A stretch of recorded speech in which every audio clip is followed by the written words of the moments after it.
Welcome to our next episode of the Soul of Business and Life. Today, I have amazing Dana Smithers with me as a guest. Dana is known as the How-To Love Attraction Gal, and she has been using law of attraction since she was 35 years old when she started on her spiritual journey to turn her unhappy life around. She was actually in quite a bad position at that time. She was broke, she was divorced, and she was working in another country with a man she no longer respected. And then she turned to a law of attraction. She had her aha moment. And since then, she created 3 small businesses and recently sold one of them. And today, she's working with women entrepreneurs to empower them and also mentor them to discover their sacred gifts. I'm so excited to have you here with me today, Dana. Welcome. Thank you so much. I'm excited to be here. Yeah, listen, Dana, I want to hear all about law of attraction. This is such an exciting topic. But before we do that, I really want to know about your personal journey to this place where you are today. Okay, well, I've come a long way since 35, but I remember at that time very specifically, I'll tell you the whole story. I was living in Florida at the time and had just come back from traveling around the world with my then husband. And we decided to live in Florida. And then very shortly after we got there, after a few months, he told me that he met someone else. Big surprise for me, because my thoughts were actually about when did we want to have a family, because we've been traveling around the world for a couple of years. So I was very, very heartbroken, very broken inside, actually. But what happened is I, slowly picked myself up, got into a few bad habits at that time, didn't particularly like myself very much either, but I met a man, and he lived a little bit further away than Florida, and it really was one of those rebound men and situations and relationships. But anyway, I just wanted to get out of Florida, so I went with him, and within a very short time, I realized that, you've talked about it, Milena, how until we change inside, we still keep attracting, like that's pure law of attraction, right? We still keep attracting the same kind of person because we're broken. Mm-hmm. We're the ones inside that haven't changed, even though, literally I moved country and was with a different person. But I was working actually 3 jobs when I was with him. I did a full-time recruitment job in the day, and then I also started my own hand-painted silks business that I did as a hobby. And then not realizing that was a sacred gift as well at the time. And then I also worked making crafts at night that were kind of mindless for these 2 people. So I was working that hard. He actually still said he couldn't find a job. So I was bringing in the money. And I noticed he started doing a few things that I kind of thought were out of integrity. Yeah. And the more I saw and the more I started to, I'd say I really started my spiritual path then. And, I was broke, I was divorced, I was still working a lot, but this person that I was with was in some ways, as you say, a mirror of ourselves, right? That, I was out of integrity as well, absolutely at that time. I was even a little bit wild, but what happened to me one night, I can still see it. It was a deciding moment. We'd gone to a party, and it was about May, and people in the house were, having a really good time. And yes, there were drugs being used at that time. This is a very long time ago. And I just sort of left the party. I went outside, and I actually passed out on the lawn. And as I'm lying there, and I woke up about 3 o'clock in the morning, over in my arm, there was a dog. And I love animals, I love dogs. And I looked at this dog, and he licked my face. And I said to him, I would rather be with you than with the man I'm with. Wow. And that split second, aha. And it took me about 3 weeks actually to pack everything up, to quit what I was doing. He couldn't believe it. And he said to me, he said, oh my goodness, it's all coming back, right? And that's subconscious. He said, you can't leave, you don't have any money. And I said, well, watch me. And so all I had was my car. I had a few clothes in the back of the car. And I remember I had one car key. And I was hoping that this car would make it back from Asheville, North Carolina to Sarnia, Ontario. And I had one key. And that morning that I left about 4 o'clock in the morning. And I will always remember it. I was coming up over a hill. And at that time, I really wasn't into spiritual things or metaphysics or anything like that. But I remember, I was crying a bit, and all of a sudden the sun started to rise, and literally the clouds parted. Oh, wow. And it was like these rays of sun, and tears are just streaming down my eyes. But I thought, okay, Dana, we can do it. And so from there, while I didn't know the law of attraction was coming into my life, from there, I turned a corner because I had changed. Because with the law of attraction, one of the most powerful tools you can use is what's called clarity through contrast. So for me, what I knew was everything I didn't want in my life anymore. I didn't want the person I'd become. I didn't want the person I was with. I didn't want the situation that was going on. I was not living on purpose. I was out of integrity myself. But at that moment, and I had also just started reading spiritual books as well. So things were sort of very much shifting. And oftentimes when women, it seems to be about 35 that women make that shift, that they're asking their questions. Is there more to life than this? Or, I never, even though my mother was Catholic, I was never brought up Catholic. So I heard some things, but what I heard I didn't like. So I never embraced that, but went on sort of a spiritual and metaphysical journey. So throughout my life, as I came back, actually went to Toronto first and then drove across the country in that same car, and actually pulled into a gas station as we were traveling. And at that point, I did not realize my tank was empty. I just said, okay, thank you. Let's get some gas. And I mean, it's just amazing the things that start to come in when you allow it and when you are open to change, right? Yeah. So, fast forward, I ended up working for a company. Actually went in the company to get some part-time work. They liked me so much, they hired me. I stayed with them for 13 years in corporate, had a great career. And at that time as well, I also met my spiritual teacher. So I met a woman from Victoria. She's since passed, but I spent about 10 years studying with her. And she, at that time, there was no formal program to it. It was just called The Infinite Way. And Joel Goldsmith had started it. But there are a lot of principles in it that I really got and understood. And so when I learned more about the law of attraction, every decision that I made, even when I was going to quit corporate and take my leap of faith, I did it again from the contrast, because I was at a point where I just felt the job I was doing was sucking the life out of me, and yet I had loved it, right? So I didn't know what my sacred gifts were, but by looking at what I didn't want, I got to the place what I did want.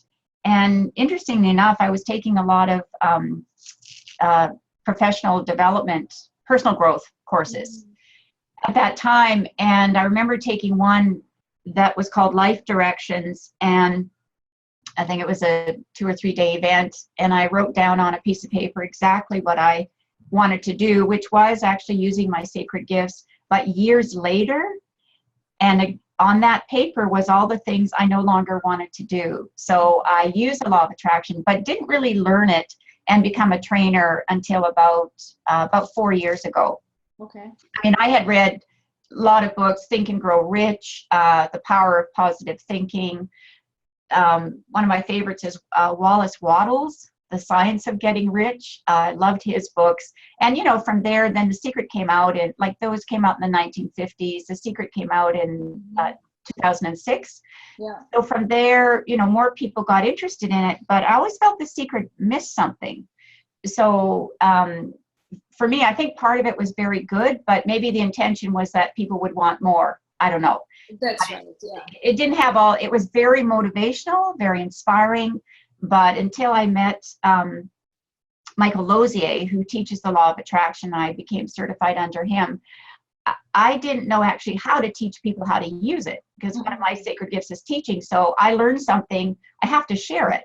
So his program is just, you know, here's the how-to, here are the tools that you use. So from that, again, every choice or decision that I make in life, I always do the clarity through contrast little worksheet for myself. Like on one side, it says what I don't want. The other side says what I do want. So clarity through contrast. We just had some disturbances on the internet. So I just wanted to repeat, I'm actually familiar with clarity and contrast as well. I love to use it too. As you know, I use law of attraction in my coaching practice as well. Yeah. But can you tell me more, how does, just for our listeners to understand it better, how does law of attraction really work? You mentioned clarity and contrast, but what else is that really works? That's a good question. I think the premise of the law of attraction could be called the law of vibration, the law of energy.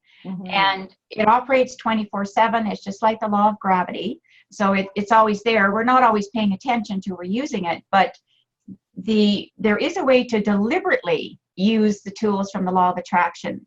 So law of attraction is always going on, whether we're deliberately using it or not, but you can actually harness that energy and manifest from it. So I'll just give you a little, I'll just use a little diagram here, but I'll explain it for people that are just listening. I call this the word results relationship. So everything, you know, just imagine we all have like a dictionary of words, right, that we can go to. And those words then, so we start with our words. The next thing we move to are our thoughts. Yes. Now, our thoughts are hugely powerful. So this is where, you know, Milena, I know you said that 5% is conscious. Another book I'm reading, The Emotion Code, says 10%, and then 90% or 95% is in the subconscious. Yeah. So where we have all those thoughts, that's where those limiting beliefs reside. So we need to really explore what they are. But if we start with our words, then we have our thoughts, which where the beliefs reside. And then from that, we get a vibration. So we get an energy, and it's either positive or negative. If I said, like I used your example last night from your training. So all night long, I said, before I went to sleep, I'm beautiful, I'm caring, I am loving, I'm magnificent, I'm adorable, all those things. And all night long, I kept saying that, right? Yeah. So this is a good way to raise your self-esteem. So when this morning I got up, first thing I said was, I am magnificent. You know? Yeah. So, you know, when we have the choice. The power of your words, right? That's what my ebook is all about. You can change, but it's got to start with you deciding that you're going to make the change. So we get the words, and from there we get the thoughts, which is where our beliefs reside. And then we get a vibration. And that vibration could be called a mood or a feeling. So when we know something not very pleasant is going on, you know, we have an internal guidance system, which the Abraham series talks about all the time, right? It's inside. It's really our gut feeling. Yes. You feel something and you know it's wrong. It doesn't feel right. It could be somebody you're meeting, or it could be something that you're doing. It's like, no, I just don't think it's the right decision. It's different from, I always say there's the good scared, you know, where you're excited and you want to take that leap of faith, but there's a little bit of hesitation, but you know it's the right thing. It's different from, no, I don't want to be in that person's company, or I don't want to do that. That's out of integrity or not in alignment with my values or something, right? So everything starts with the words, then we have the thoughts and a mood or feeling. And that's actually where we get the results, because that is what manifests for us. And again, it's an energy. So when you're using that clarity through contrast, usually when you're doing the contrast side, it's not a great feeling. So you're going to look at that briefly. Yes. Then you're going to cross it all out. And all you're going to pay attention to is what you want. Because when you focus on that, that's when things start to change. Because remember, it's energy. So just think that energy that's going out there, there are all sorts of other magnetic energies out there that want to help you. that want to. Law of attraction will either give you what you need to do, know, or have. So it might be an opportunity. It might be a person. Yes. Maybe what you want to manifest. I always put out there when I'm doing it that I'd like this or something better, because I don't always know. That's right. There might be something else. And so, when people feel disappointed about something, I think one of the best things to do, and a tool from Law of Attraction, is just express a gratitude. Let's say it's someone, you talk with someone, I'll just talk business here, that wasn't your ideal client. And then they had their stories about they'd like to hire you, but they can't afford you. And, we've all heard those stories, right? Of course. So, and maybe that's not the perfect match for you, but what you're going to say after that, whether it's a phone call or in person, is just thank the universe, thank source energy for bringing you that person, and celebrate the closeness of the match. Like, it wasn't perfect, but celebrate the closeness of the match. And then I just go, okay, next, universe, I'm ready, right? Because now, again, that goes on my clarity through contrast list. Yes. This is what I don't want. People that say they can't afford, right? So what do I want? That people have budgeted for coaching or law of attraction training or discovering their sacred gifts, right? So people that know that we all have a budget, and we're not talking about money stories here, because that's a whole other conversation. But generally, if people want to do something, they will find the money. Yes. Right. So it's just an excuse that they're using. And sometimes it's well, I've got to check with my partner or something. And, Yes, of course, we all heard those excuses. Every entrepreneur has heard thousands of stories why people don't say yes. And thanks for this advice, because I think it's so awesome to know. You put that on contrast list, right? And you say, thank you for the closeness of the match. I think, wow, that's fantastic. One question that I get asked this again and again at my events and by my clients, and I know, and I'm absolutely sure you get the same question.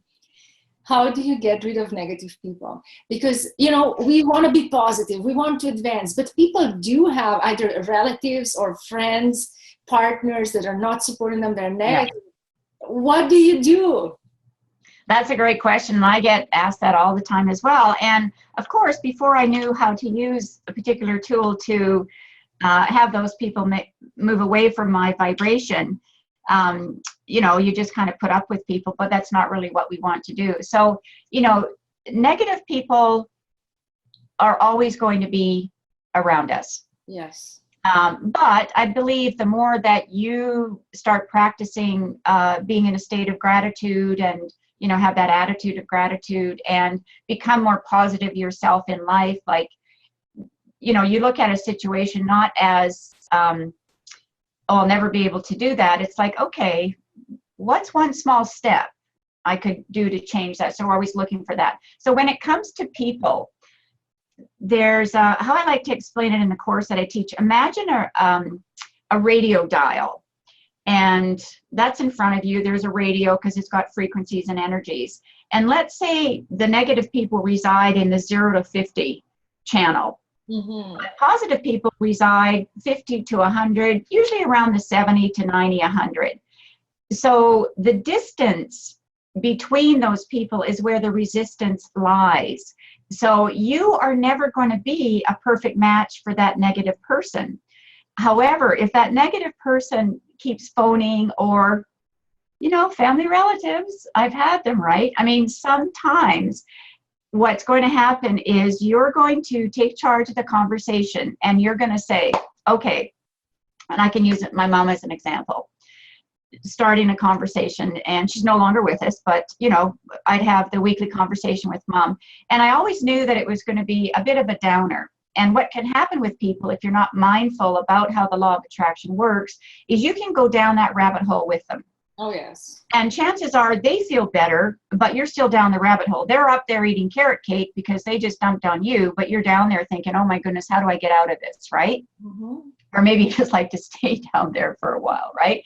So the little technique that I was taught from Michael and that I like to share with people is I'd say, okay, Mom, so just tell me one good thing that happened today.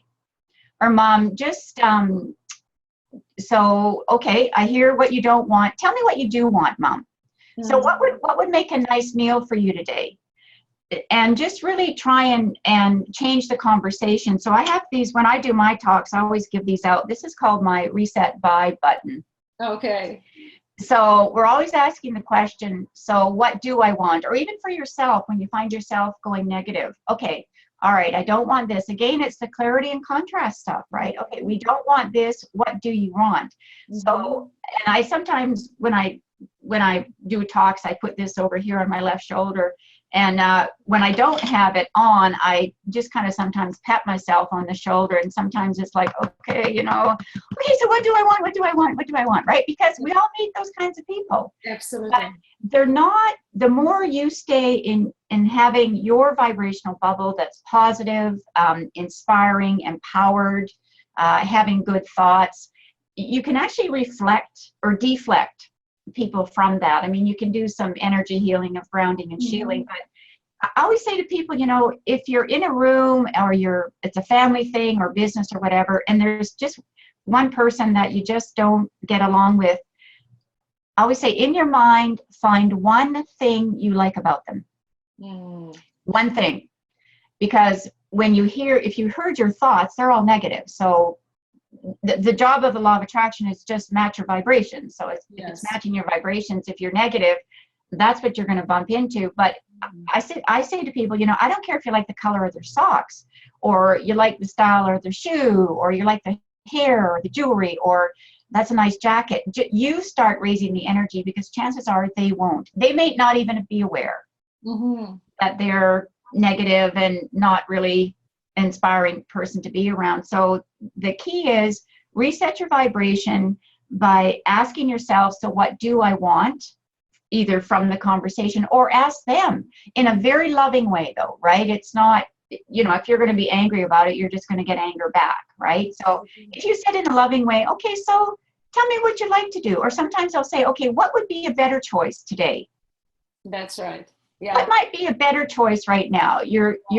We're in this restaurant and you're looking at, you really want to have this piece of pie with this whipped cream and ice cream, and yet you committed to yourself that maybe you were just going to eat more nutritionally.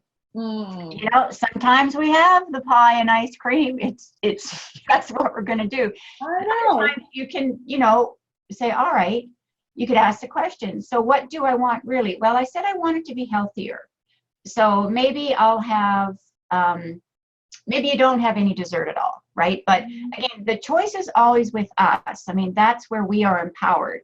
That is our power. That's why I call my business Empowered Women in Business, because we have to be empowered, and we're the only ones that can make the choices for ourselves. That's right.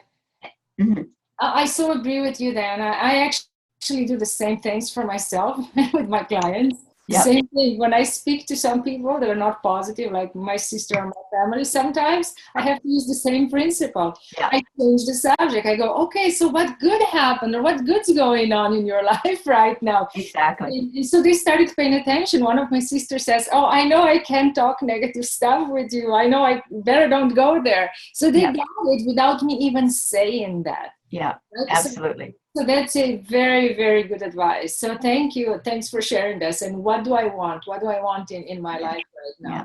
So important. Yeah. Because too many people do stay in low vibrations, and that's why they don't get what they want. And actually, that's a good question for you.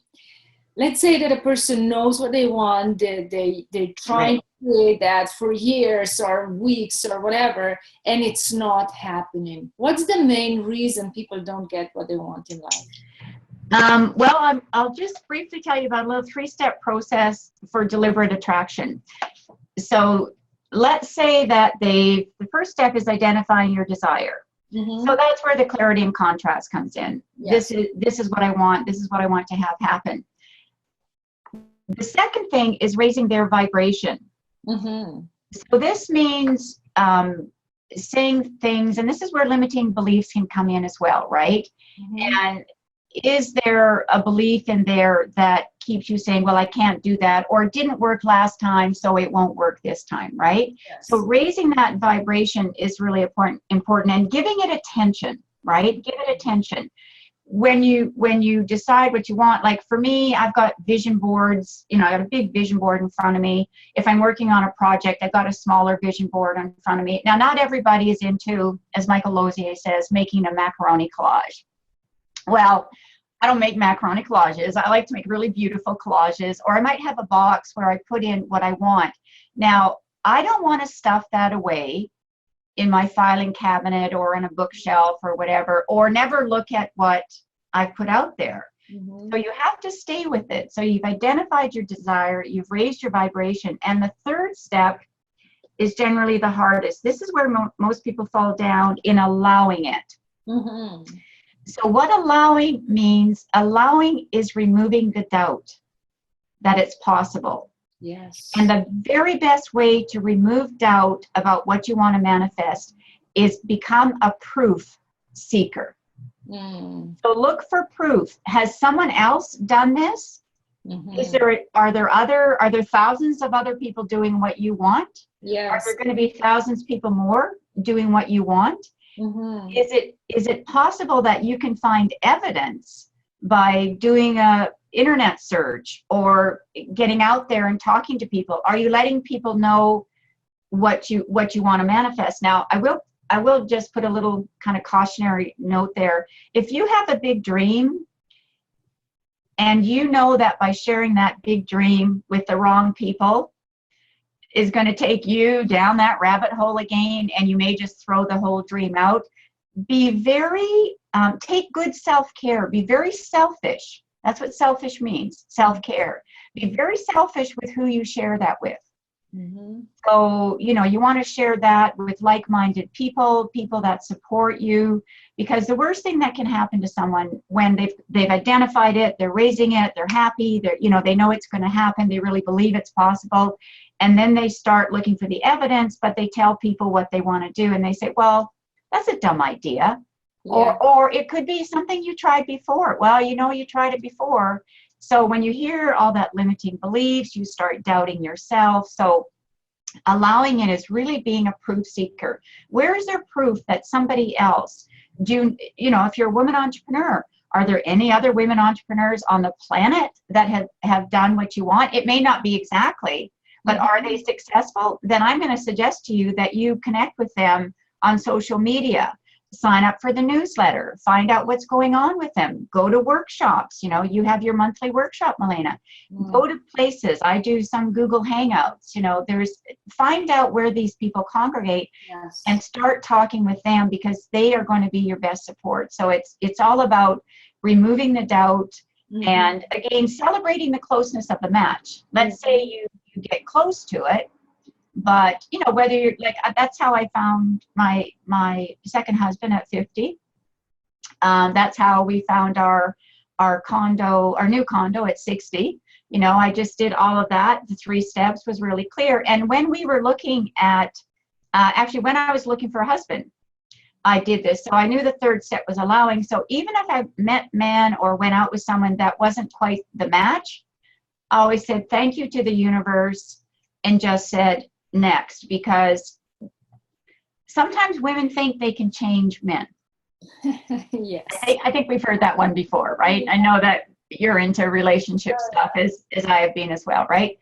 Ladies, what you see is what you get, and chances are they may change a little bit, but it's not going to be long lasting. There's always that honeymoon stage and all of that stuff. But sorry, I digress there with that. But that's, how the allowing. So when we were looking for condominiums as well, we made a list. We knew exactly what we wanted, and we pretty well got about 90%. The only thing that was different, it wasn't in the location. Okay. And I had never lived in this location before. I'd done some business in the location, but in the Vancouver Lower Mainland area, I'd never lived there.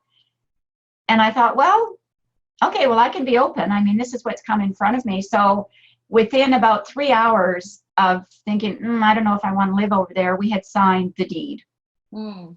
So we actually got into a development that was just breaking ground. Okay. And the only reason we got the condo that we did is because someone's financing fell through.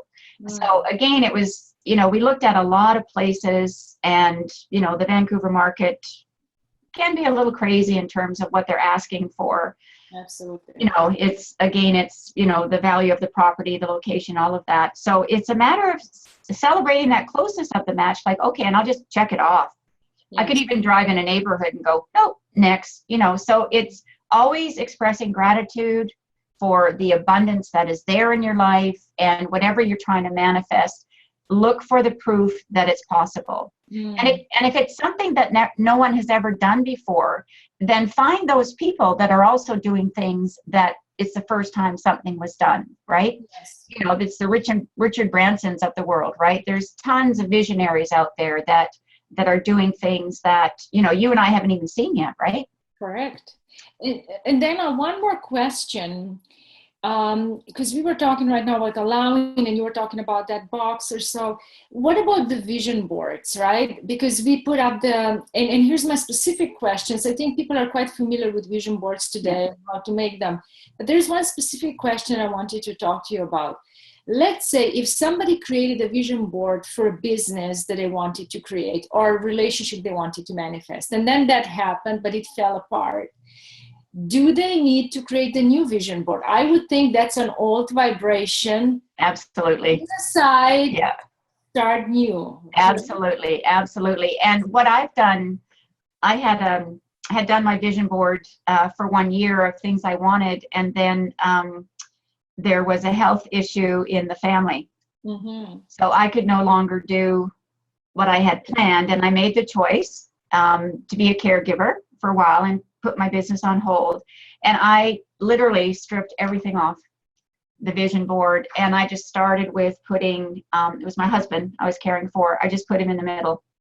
Yeah. And then I started, as he got better, I could build the vision again. So I have a really awesome, that's the biggest vision board I'm looking at it that I've ever had. Yeah. And I've got, I've got pictures on it. I've got sayings, I've got things attached to it, but it's always, whatever's on your vision board, you have to feel good about it. You don't want to, if you put something up, and let's say it's $1 million bill or something, and in your heart of hearts, you really don't think, because you have a brain in your heart, mm-hmm. You really don't think that you're going to do it. Take it down. Mm-hmm. Take it down. Put up something else that represents abundance or money to you. What else could you do up? You might put, sometimes I tell people, put up pictures of their ideal clients. Put a picture up, like I had one up. I do a vibrational business plan as well, which is different than a vision board, but I had a picture of me up. I had a picture of, it was someone else's picture of an audience of about 1,000 people. So I took a picture of me and I stuck it on it, and was looking at it the other day, and I said to myself, I wonder when that's going to happen. Well, it happened about 2 weeks ago at the conference that the Magnificent You that Francesca put on, that I thought I'd be speaking in one of the smaller rooms, and she said, oh, no, you're on the big stage. Mm-hmm. Oh, so there was my picture. And when I looked at that picture, I didn't say, oh, shoot, that's never going to happen. Yeah, what a dumb thing to put up. I went, wonder when that's going to manifest. And bingo, bango, right? Right. One more question about vision boards. This was a question I was asked very recently, and I would like to hear your opinion on it. So this person asked me about attracting an ideal husband into her life.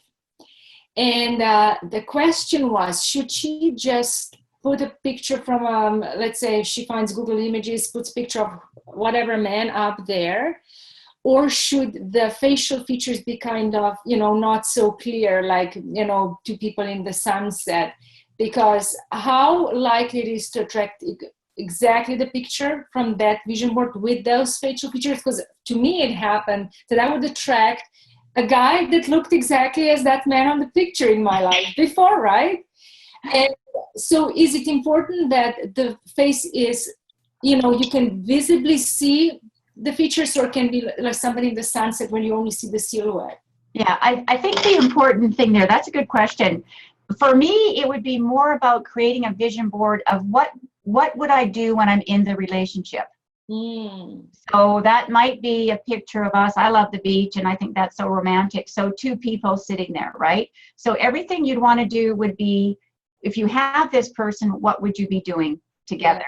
So I think for me, when I met my husband, I didn't actually have, I had more qualities of the person than I did an image. And when I met my husband, he wasn't at all what I, you know, so what I sort of thought, and maybe that was the old me would be attracted to, right? Like, not that he wasn't attractive. He's, I mean, I call him handsome. He's very handsome, but it sort of wasn't the image that I had. And even the clothing that he's wearing, because we have a joke about that. It's quite funny. I mean, I like fashion, you know, it just happens to be who I am. But I'd met him at a business meeting. So, you know, he was in a business suit and all of that. And then we were going to go for a walk in the park. And it's like, oh boy, okay, whatever, you know, thinking that, you know, that wasn't the important thing, right? Because I did in my mind think, okay, I can work on the fashion thing, right? Because it's all about what's in their heart. Yes. You know, and I had made my list of what I called non-negotiables. So, you know, had to be on a spiritual path. And I didn't have a vision of what he needed to look like there, because we've all met people that we are initially physically attracted to, talk with them, and it's like, oh, you know, you can't get away fast enough because they're all ego, or they just don't have the same values of you. So I would say to that person, like, put words in there of values, what you want. I don't think the image is so important, right? Yeah, because it's always, that's not what we're really attracted to. It's what's inside the heart of that person. Yeah. Yeah, thanks for sharing this. Dana, this was amazing time with you. You are a huge resource of knowledge and wisdom. I so love talking to you. Tell me, where can our listeners find more about you? Well, they can go to my website at empoweredwomeninbusiness.com, and I do a monthly newsletter. I have events coming up. A lot of things I do are on Zoom. I have clients all over the world, which I'm so grateful for. But if you go to my website, empoweredwomeninbusiness.com, you can also sign up for not only my newsletters of tips and things about law of attraction and sacred gifts, but I've written an ebook called The Power of Your Words. And that book walks you through it. Again, it's a how-to, it's a self-help book, right? There's exercises in it. And there's a section on how powerful your words are, your thoughts, beliefs, like who told you that, and you still believe it, and is it serving you? So, you know, things that they can explore within that. So that's a free download for them.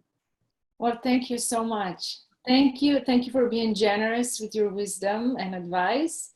And I think our listeners are going to get massive value, and if they listen to you and your words, they're going to create awesome lives. Thank you so much for being here. Thank you, Milena. Really appreciate it. And I'm delighted to have you in my life. Thank you, Dana. It's mutual. Thank you.